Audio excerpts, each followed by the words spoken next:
Hello दोस्तों, नमस्कार। आप सभी का आर्य मानुषी पर स्वागत है। आपका संस्कृत विभाग की परीक्षा नजदीक आ चुकी है और आपका उद्देश्य ये होना चाहिए, जैसा आप देखो तो संस्कृत विभाग और सामान्य शिक्षा विभाग की कट ऑफ लगभग समान ही जाती है और दोनों का पैटर्न बिल्कुल समान है।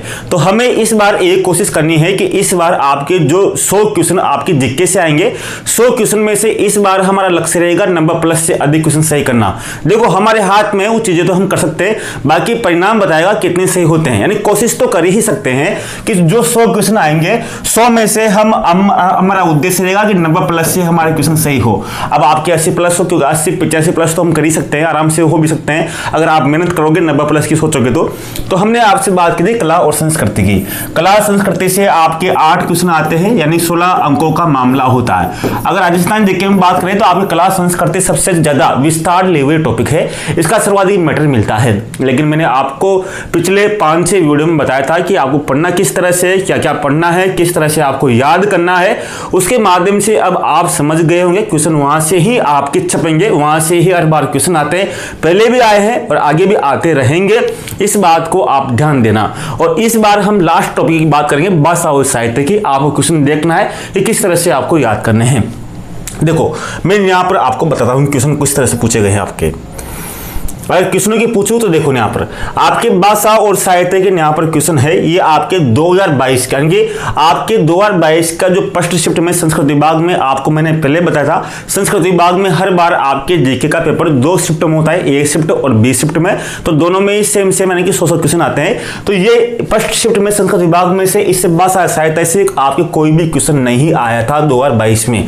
ठीक है, ये 2022 में आपके 9 क्वेश्चन, यानी कि कोई भी क्वेश्चन आपके नहीं पूछा गया था। तो मैंने सिखा था कोई सा भी टॉपिक, जैसे आपके 7 टॉपिक है, जैसे मैंने आपको बताया यहाँ पर। अब जैसे मैंने आपको यहाँ पर कितने टॉपिक आपके टोटल, आपके 7 टॉपिक है। देखो 1 2 3 4 5 6 और 7 टॉपिक है और क्वेश्चन कितने आएंगे आपके? 8 आएंगे। तो हो सकता है किसी टॉपिक से आपके 2 क्वेश्चन आ जाए और किसी टॉपिक से आपकी एक भी क्वेश्चन नहीं आए। तो आपको उतना ही आपको ध्यान देना है, यानी कि आप देख सकते हो कि आपके एक क्वेश्चन पूछ सकता है या फिर एक भी क्वेश्चन नहीं पूछ सकता। तो आपको जितना उससे आपको मांग रहा है उतना ही आपको देना है। ऐसा नहीं कि आप उसमें ही झूम जाओ, यानी कि आप उसमें गहन अध्ययन कर लो, ऐसा नहीं है। आपकी विषय भी है, सब्जेक्ट भी है, तो उसमें आप ध्यान दो। जहां से आपको कमजोरी उन पर ध्यान दो।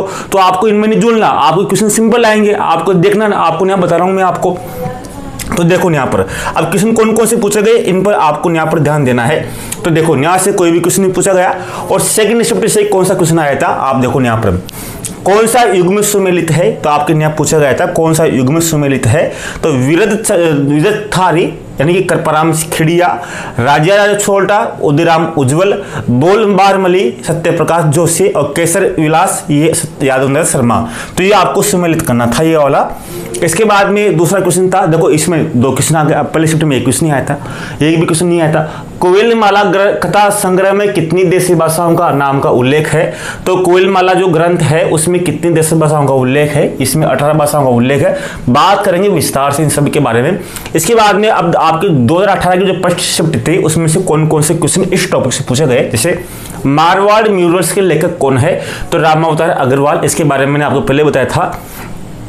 पृथ्वीराज राठौड़ द्वारा रचित पुस्तक वेली किस्मने रुक्मणी किस भाषा में लिखी गई है। तो ये किस भाषा में लिखी गई है, अगर आप देखोगे तो पृथ्वीराज राठौड़ को डिंगल का एरोस भी कहते हैं। डिंगल का एरोस, तो इस यानी कि डिंगल भाषा में लिखी गई है।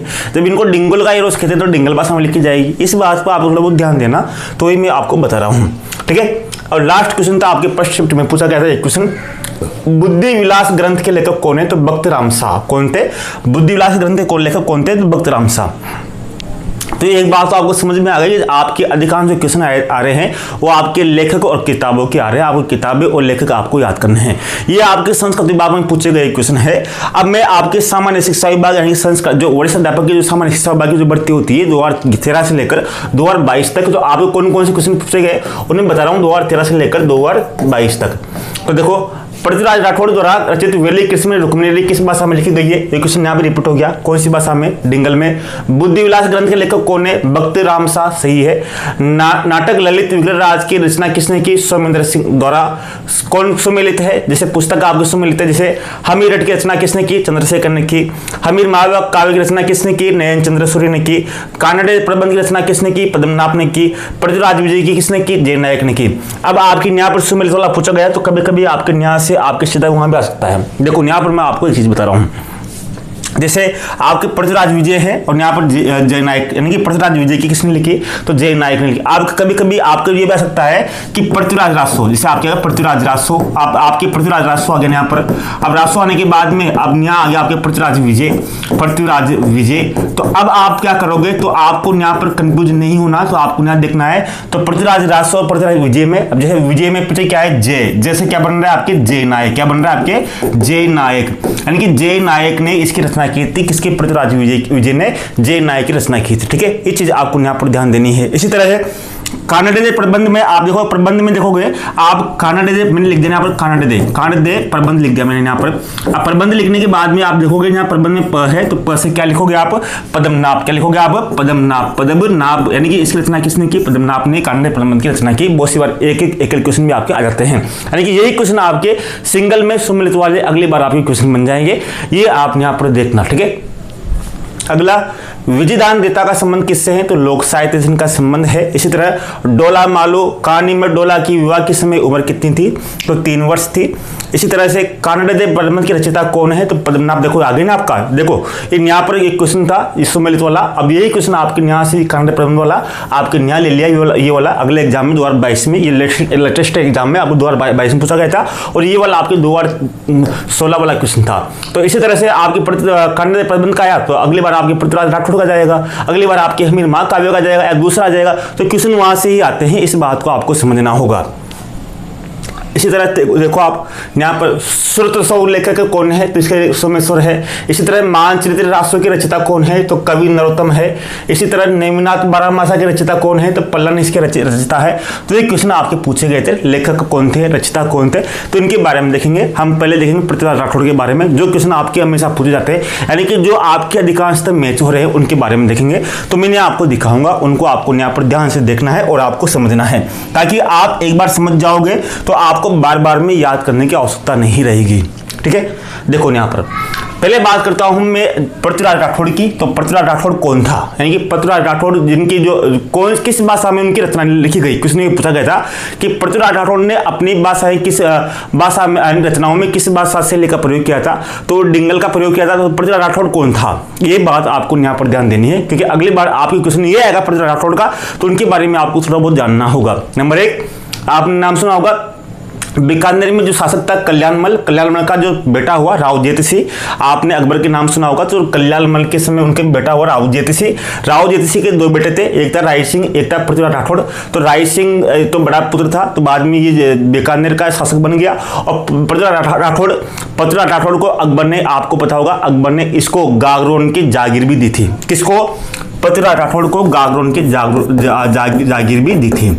इसके बाद में पृथ्वीराज राठौड़ ने एक ग्रंथ लिखा था, कौन सा, वेली कृष्ण रुक्मणी, यानी कि वेली कृष्ण रुक्मणी पृथ्वीराज राठौड़ का महत्वपूर्ण ग्रंथ है, ये आपको यहाँ पर ध्यान देना है। अब लेकिन इससे मिलता जुलता ही बहुत सी बार एग्जाम में आ जाता है कि कृष्ण जी री वेली ग्रंथ किसका है, तो कृष्ण जी री वेली ग्रंथ किसका है, तो ये है करमची रोनेचा का ग्रंथ है। करमची रोनेचा का ग्रंथ कौन सा है, कृष्ण जी री वेली, ये आप में थोड़ा बहुत आपको यहाँ पर ध्यान देना है। अब मैं आपको केवल पृथ्वीराज राठौड़ के बारे में समझाऊंगा। तो वेली कृष्ण रुक्मणी यानी कि पृथ्वीराज राठौड़ का जो ग्रंथ है, किसके पुत्र थे, ये रावजेत सिंह के पुत्र थे। उनके भाई थे कौन थे, आपके राय सिंह थे। राय सिंह आपके इतिहास में टॉपिक भी है, राय सिंह आपको वहां पर पढ़ना है, तो आपको सब पता होगा वहां पर, तो मैं बता दूंगा, फिर भी अगर पता नहीं होगा तो पृथ्वीराज राठौड़ था। तो पृथ्वीराज राठौड़ को ड है, तो ड से क्या बोलता है, डिंगल का एरोस, इनको डिंगल का एरोस कहते हैं। अब डिंगल का एरोस कहते हैं, तो किसने कहा डिंगल का एरोस, इनको कहा टेशिटोरिन ने। किसने कहा, टेशिटोरिन का। टेशिटोरिन में ट है, दूसरा आड़ा में भी द है, लगभग समान है, और डिंगल में भी ड यानी कि ड है। तो इस तरह से आप ध्यान रखना कि डिंगल का एरोस किसने कहा, टेशिटोरिन ने कहा। और दूसरा आड़ा ने इनको, इस ग्रंथ को, किसको, वेली कृष्ण रुक्मणी को, इस ग्रंथ को, किस ग्रंथ को, वेली कृष्ण रुक्मणी ग्रंथ को दूसरा आड़ा ने 5वां वेद कहा और 19वां पुराण कहा, क्योंकि भारत में केवल 4 ही वेद है और 18 ही पुराण है। तो 5वां वेद किसको कहा, 5वां वेद वेली कृष्ण रुक्मणी को कहा, और 19वां पुराण किसको कहा, तो वेली कृष्ण रुक्मणी को कहा। किसका ग्रंथ था ये, पृथ्वीराज राठौड़ का था। किसने कहा, तुरसा आड़ा, तो टेशिटोरी और दुरसा आड़ा आपको यहाँ पर ध्यान देना है। अब यहाँ पर आप एक बात और ध्यान रखना, अब यहाँ पर टेशिटोरी आया, तो टेशिटोरी में मतलब है कि 2, क्या मतलब 2, इससे 2 बनता है, दुरसा आड़ा बनता है, टेशिटोरी में ट यानी कि 2, यानी 2। तो टेसिटोरियल 2 इनका मतलब है कि राजस्थान की भाषाओं को 2 भागों में बांटा था। टेसिटोरियल 2 यानी कि 2 क्या बन रहा है आपके 2, तो 2 भागों में बांटा था इन्होंने भाषाओं को, एक तो पूर्वी राजस्थानी भाषा, एक पश्चिमी राजस्थानी भाषा। इस तरह से आपको यहाँ पर ध्यान देना है कि इन्होंने टेसिटोरियल 2 यानी कि 2 भागों में राजस्थान की भाषाओं को बांटा था। तो आपको भाषा और साहित्य है, तो इस बात को आप समझ गए होंगे। अगली बार आपको क्वेश्चन आ सकता है कि डिंगल का एरोस किसे कहते हैं, पृथ्वीराज राठौड़ की ग्रंथ कौन सा है, किसको 1900 पांचवा वेद कहते हैं, ये पृथ्वीराज राठौड़ को कौन से अकबर ने कौन सी जागीर दी थी। तो ये क्वेश्चन आपको पूछा गया पहले, तो उसकी हमने अब पृथ्वीराज राठौड़ का पूरा चीज यहाँ पर निकाली, ताकि अब आपको क्वेश्चन कहीं से पूछे तो क्वेश्चन यहाँ से आपके आसपास से ही छपेगा। ठीक है, इस बात को आपको यहाँ पर ध्यान देना है। और बहुत सी बार आपको कंफ्यूज करने के लिए करमजी जो रुनिचा है उसकी पुस्तक पूछ लेता है कि कृष्ण जी रेलवेले की रचना किसने की थी। अब बात करते हैं जोधपुर राज्य की। ये आपके हो गए यहाँ पर बीकानेर की बात हो गई। अब जोधपुर राज्य में 2 शासक हुए, कौन कौन से, एक तो मान सिंह राठौड़ हुआ, एक जसवंत सिंह हुआ। तो मान सिंह राठौड़ के 2 दरबारी कवि थे, उनका नाम आपको ध्यान देना है। एक तो कौन कौन सा था, एक था मुरारीदान, एक था बाकीदास। तो मान सिंह में म से क्या रहा है, मुरारीदान, और बाकीदास दोनों इसके दरबारी कवि थे। तो मुरारीदान ने लिखा जोधपुर राज्य की ख्यात, यानी कि जोधपुर राज्य की ख्यात किसने लिखी, ये मुरारीदान ने लिखी, और बाकीदास ने ख्यात रखी। उसके बाद में जोधपुर राज्य में जसवंत सिंह हुए। जसवंत सिंह के समय राजस्थान के बहुत ही बड़े जो कवि हुए उनका नाम था मोहनत नैंसी। कौन थे, मोहनत नैंसी। इन जसवंत सिंह के दरबारी कवि थे, बहुत बड़े कवि थे। अब यहाँ पर आपको समझना है, मैं समझाऊंगा आपको। जैसे मोहनत नैंसी है, तो मोहनत नैंसी में आप मुंह देखोगे तो मुंह से आपको यहाँ पर मुंह शब्द आ गया, तो मुंह में आप देखोगे। इसी तरह मुंशी देवी प्रसाद में आप देखोगे, इसमें मुंह है, क्या इसमें भी मुंह है, दोनों मुंह है। तो एक बात ध्यान रखना कि मोहम्मद नैंसी को मुंशी देवी प्रसाद ने क्या कहा था, तो मुंशी देवी प्रसाद ने राजस्थान का अबुल फजल कहा था। मोहम्मद नैंसी को राजस्थान का अबुल फजल कहते हैं। तो अबुल फजल किसने कहा, तो आप ध्यान देखना कि मोहम्मद नैंसी मुंह है, तो मुंह वाले ने कहा होगा, तो मुंह कौन था, तो मुंशी देवी प्रसाद थे। तो मुंशी देवी प्रसाद ने किसको, यानी कि किसको, मोहम्मद नैंसी को राजस्थान का अबुल फजल कहा। इसी तरह से देवी, अब मुंशी देवी प्रसाद, अब देवी का मतलब क्या होता है, माता। जैसे नवरात्रा में बहुत सी देवियों का पूजा की जाती है, जैसे बहुत सी कन्याओं को देवियों का भोजन कराया जाता है। तो देवी का मतलब क्या है, माता। तो आपको जहां पर मिल जाए कि मुंशी देवी प्रसाद, तो देवी जहां पर आ जाए तो आप जानना देवी का मतलब क्या है, माता। तो मुंशी देवी प्रसाद को राजस्थान की कानून की माता भी कहते हैं। क्या कहते हैं, देवी का मतलब कानून की माता, मुंशी देवी प्रसाद को कानून की माता भी कहते हैं। और साथ में राजस्थान में सर्वप्रथम किसने, कानून की माता ने, यानी कि मुंशी देवी प्रसाद ने राजस्थान में सर्वप्रथम सामाजिक इतिहास लेखन की परंपरा का सूत्रपात किया था। यानी कि राजस्थान में सर्वप्रथम सामाजिक इतिहास लेखन की परंपरा का सूत्रपात किसने किया, तो मुंशी देवी प्रसाद ने किया था। ये चीजें आपको याद हो गई। अब मैं आपको यहाँ पर मोहम्मद नैंसी की 2 रचनाएं बता रहा हूँ जिनको आपको यहाँ पर ध्यान देना है। तो मोहम्मद नैंसी किसके दरबारी कवि थे, यानी किसके, जसवंत सिंह के थे, और मान सिंह का आपको बता दिए। तो ये मोहम्मद नैंसी की 2 रचनाएं हैं। एक तो कौन सी, नैंसी ख्यात, राजस्थान की सबसे प्राचीन ख्यात है नैंसी विख्यात। इसी तरह मारवाड़ राग प्रज्ञानारी विगत, ये इसको राजस्थान का गजेटियर या सर्व संग्रह भी कहते हैं। किसको, मारवाड़ राग प्रज्ञानारी विगत को राजस्थान का गजेटियर या सर्व संग्रह भी कहते हैं। और सबसे पुरानी जो ख्यात कौन सी है, नैंसी विख्यात सबसे प्राचीन ख्यात है। इस बात को आपको यहाँ पर ध्यान देना है। ठीक है, आपके कौन सा हो गया, आपके बीकानेर का कौन सा हो गया, पृथ्वीराज राठौड़ हो गया। जोधपुर का आपका कौन सा हो गया, आपके 3 हो गए, मुरारीदान हो गया, बाकीदास हो गया, और आपके मोहम्मद नैंसी हो गया। आपको जोड़े बनाने हैं। अगला जोड़ा बनाता हूं मैं आपके 3 ग्रंथों का।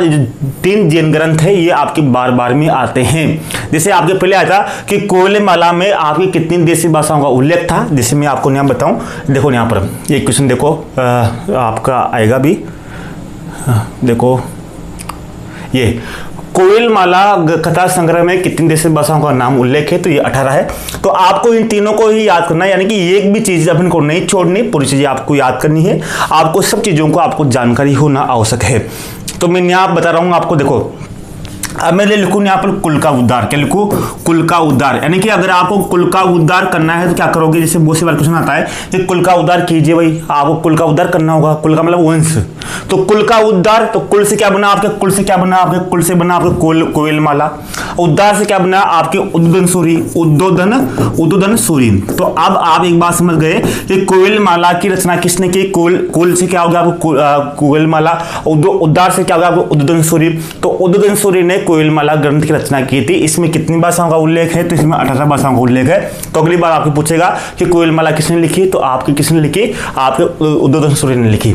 ठीक है, अगला है बर्तेसर बाहुबली गौर और एक है बर्तेसर बाहुबली रास। दोनों में आप यहाँ पर ध्यान देना है। मैं कहूँ कि इंद्र यानी कि इंद्र को वर्षा का देवता माना जाता है और इंद्र के पास एक होता है वज्र, उसका प्रमुख जैसे विष्णु के पास चक्र होता है, शिव भगवान के पास त्रिशूल होता है। इसी तरह से जो इंद्र का जो प्रमुख जो वज्र होता है, जो प्रमुख जो हथियार कौन सा होता है, वज्र होता है। तो वज्र के माध्यम से क्या करता है, घनघोर वर्षा करता है। तो आपको यहाँ पर ध्यान देना। तो न्याय क्या रहा है आपके घोर, क्या रहा है आपके यहाँ पर घोर, यानी कि बर्तेश्वर बाहुबली गौर यानी कि घनघोर क्या की, यानी घनघोर वर्षा की। किसने की, विष्णु ने की। किसके माध्यम से की, यानी कि वज्र से यानी कि वज्र से घनघोर वर्षा। घोर बहुत घोर, यानी कि आपको घोर कहा गया मतलब। तो वज्रसेन सूरी, कौन, वज्रसेन सूरी, यानी कि वज्रसेन सूरी ने इसकी रचना की थी। किसकी, घोर की, यानी कि वज्रसेन सूरी के माध्यम से बर्तेश्वर बाहुबली रास की रचना हुई थी। अब लास्ट बचा बर्तेश्वर बाहुबली रास। तो रास में पहले स है, तो स से बना शालिभद्र, क्या है शालिभद्र सूरी, यानी कि शालिभद्र सूरी। ये तीनों आपको यहाँ पर ध्यान देना है, से शालिभद्र सूरी। तो ये तीनों रचनाओं के तीनों लेखकों के नाम आपको यहाँ पर ध्यान देने हैं, ठीक है। ये आपको याद होना आवश्यक है क्योंकि ये इसमें से आपको क्वेश्चन आएगा, यही क्वेश्चन आपको मेरिट में लेके जाएंगे। अगला क्वेश्चन है, फिर जोड़ा बनाता हूं आपके सूर्यमल मिश्र का और श्यामल दास का। सूर्यमल मिश्र तो कहाँ के थे, बूंदी के थे, और श्यामल दास कहाँ के थे, श्यामल दास मेवाड़ के थे। श्यामल दास के समय जो शासक था शंभू सिंह, तो श्यामल दास में स है तो शंभू सिंह में भी स है। तो शंभू सिंह के यानी कि श्यामल दास किसके समकालीन थे, तो शंभू सिंह के समकालीन थे। तो श्यामल दास को कवि राजा किसने कहा, तो कवि राजा कौन कहेगा, जो उनके समय जो शासक होगा वही कवि राजा कहेगा। तो शंभू सिंह ने ही इनको श्यामल दास को कवि राजा कहा और इनको श्यामल दास को भारत के कवि भी थे जिनको केसर ही हिंदी में मिला था। तो सूर्यमल मिश्र ने तो क्या लिखा, वीर सतसई लिखा, वीर सतसई। और श्यामल दास ने क्या लिखा, वीर विनोद लिखा। तो वीर विनोद में तो क्या है, मेवाड़ का इतिहास मिलता है, मेवाड़ का इतिहास इसमें मिलता है। किसमें, वीर विनोद में मेवाड़ का इतिहास। अगर बात करें आपके वीर सतसई में तो इसमें बूंदी का इतिहास मिलता है, दोनों सेम सेम है। तो बूंदी का इतिहास इसमें मिलता है। तो दोनों ग्रंथ आपको यहाँ पर ध्यान देना है, ठीक है, ये बात आपको यहाँ पर ध्यान देनी है। अगला है आपके तीन नामों को भी लिख रहा हूँ, तीन नाम और आपको ध्यान देने, कौन कौन सा, शिवदास गार्डन, शिवचरण भरतिया और नथमल जोशी। ये तीनों ही आधुनिक कवि है, इन तीनों को आपको ध्यान देना है। शिवदास गार्डन, इन्होंने एक जो आपकी वचनिका लिखी, कौन सी वचनिका, ये राजस्थान की प्रथम वचनिका है। यानी वचनिका से लेकर प्रथम कौन सी है, अचलदास खिचरी वचनिका। ये गागरोन के जलावाड़ में जो एक दुर्ग, गागरोन को जिसको जलदुर्ग भी कहते हैं, तो अचलदास खिचरी वचनिका यानी कि प्रथम जलदुर्ग किसको माना जाता है, गागरोन को। तो इसको प्रथम जो वचनिका किसको माना जाता है, अचलदास खिचरी वचनिका को। जो किसने लिखी थी, शिवदास गार्डन ने। राजस्थान की प्रथम वचनिका कौन सी थी, अचलदास खिचरी वचनिका। शिवचरण भरतिया ने प्रथम राजस्थान का प्रथम उपन्यास लिखा था, कौन सा, कनक सुंदरी। राजस्थान का प्रथम नाटक लिखा था, केसर विलास। राजस्थान का प्रथम कहानी लिखी थी, विश्राम प्रवास। तो शिवचरण भरतिया की तीन रचनाएं आपको ध्यान देनी है, कनक सुंदरी, केसर विलास, विश्राम प्रवास। ये शिवचरण भरतिया की तीनों थी राजस्थान की प्रथम।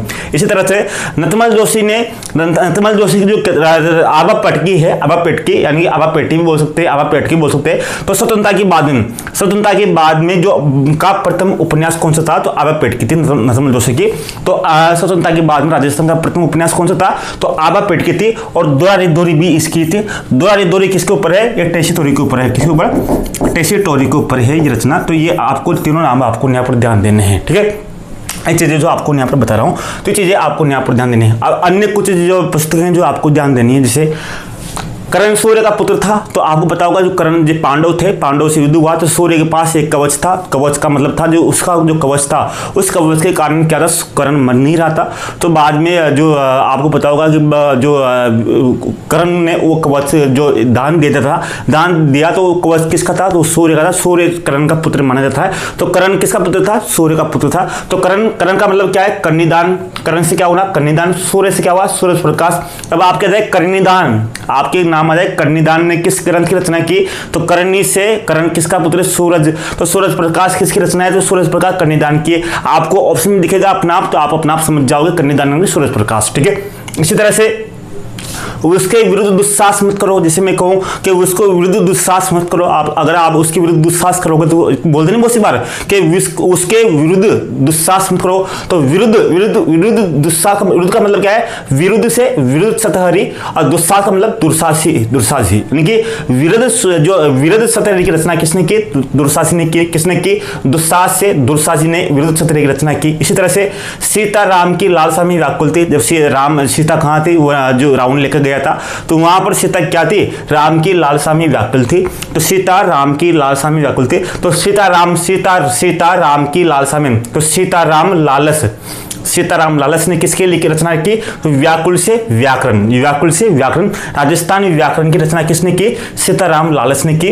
राजस्थानी व्याकरण को राजस्थान का सबसे बड़ा शब्दकोश भी कहा जाता है। राजस्थान का सबसे बड़ा शब्दकोश कौन सा है? तो राजस्थानी व्याकरण है। राजस्थान का सबसे बड़ा शब्दकोश कौन सा है? राजस्थानी व्याकरण है। तो सीताराम लालच ने की थी कौन सी? व्याकुलन के राजस्थानी व्याकरण। इस तरह से आपको यहाँ पर ध्यान देना है। इसी तरह खाद, जानते हो कि आप खेत में जो खाद देते हैं, तो खाद से ख से क्या हुआ?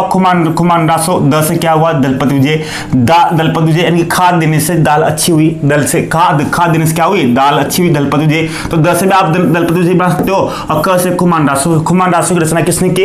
दलपति विजय ने की। बीन, जिसे सांप के लिए बीन बताते हैं ना, तो बीन का मतलब बी से क्या हुआ? बिशल देवराज से, और न से क्या हुआ? नरपति नाल। तो इस तरह से आपको यहाँ पर साहित्य आपको याद करने हैं। तो मैंने आपको यहाँ पर साहित्य बताया। साहित्य तो बहुत सारे, लेकिन आपको मैंने मेन बता दिए। बाकी आपको मैंने एक पर पूरी आपको साहित्य की एक पूरी पीडीएफ आपके कोर्स में जोड़ रखी है। आप वहां पर देख सकते हैं, पूरी आपको वहां पर है। वहां पर याद करने की ट्रिक भी मैंने आपको बता रखी है कि आपको किस तरह से याद करनी है। तो ये मैंने आपको महत्वपूर्ण चीजें आपको करा दी है। आज से आपको राजस्थानी क्लास संस्कृति समाप्त हो चुकी है।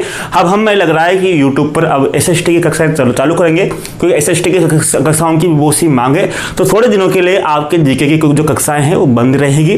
थोड़ा बहुत हम यूट्यूब के लिए भी करवाएंगे, यानी कि यूट्यूब पर SST के बारे में बताएंगे।